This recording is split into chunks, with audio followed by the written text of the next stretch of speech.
On May the 7th, 2010, John Wathen and pilot Tom Hutchins flew out over the Gulf of Mexico. Along the way, we saw small boats dragging buoys out to the islands to protect them from the oil sheen that was certainly coming our way. At 9 miles out, we began to smell the oil. At 11 miles out, we saw a visible sheen on top of the water. Heavy streaking was evident at about mile 15. Mile 26, we began to see solid oil on top of the water with a heavy sheen and numerous streaks at mile 34. Mile 87, ground zero. My first view of the site was one of tremendous impact. I'll never forget the scene. These are not small boats. While standing at a dock looking at them, they look like large ships. They're dwarfed in comparison to what I see on the horizon. Nothing but a red mass of floating goo that could have been prevented and should have been prevented.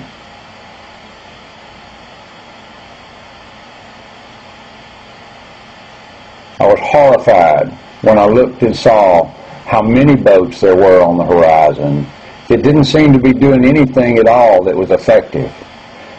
Going around in circles, small boats with booms on the back of them, sent out to gather up oil in what looked like teacups compared to the horizon.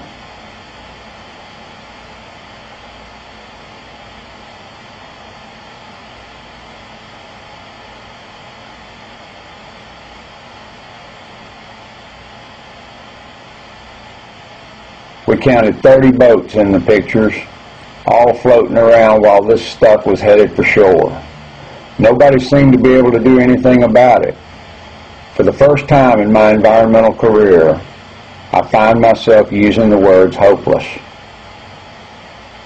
We can't stop this. There's no way to prevent this from hitting our shorelines. The best I think we can do is minimize the impact, learn from our mistakes. We have to have fuel, we have to have gasoline. The price we're paying now is far too expensive. Safety measures that could have prevented this were not in place. It's time for our government to step up to the plate and take responsibility for what's happening on the shores of our country. Several waterkeeper programs along the coast have already been impacted, and many more are expecting landfall. Along with other environmental groups up and down the coast, it should be mentioned that this is not only an environmental disaster, but a social disaster as well. Fishermen out of work, oyster shuckers, no work, people working the docks, all up and down the coast. People are canceling reservations. Fishing boats are not going out. The economic impact to this event will be incredible and felt for decades to come. No one knows if the fishing will ever recover. No one knows if the Gulf will ever heal from this. One thing for certain, we must learn from the mistakes that have been made here. This cannot happen again. The Gulf appears to be bleeding. Will we ever be able to stem the tide? Will we ever be able to put a stop to this? Will the Gulf ever heal? As far as you can see on the horizon now, there's these mats of this reddish pink sheen. It was easy to find our way back to shore.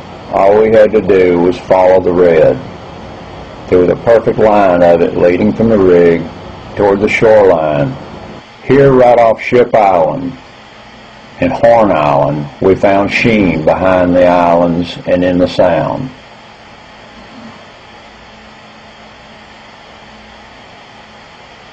Preparations had been made, but will it be enough?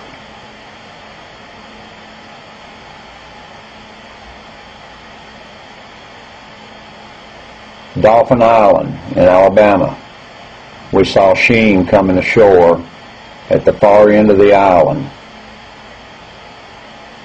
That was on May the 7th. On May the 8th, they found tar balls.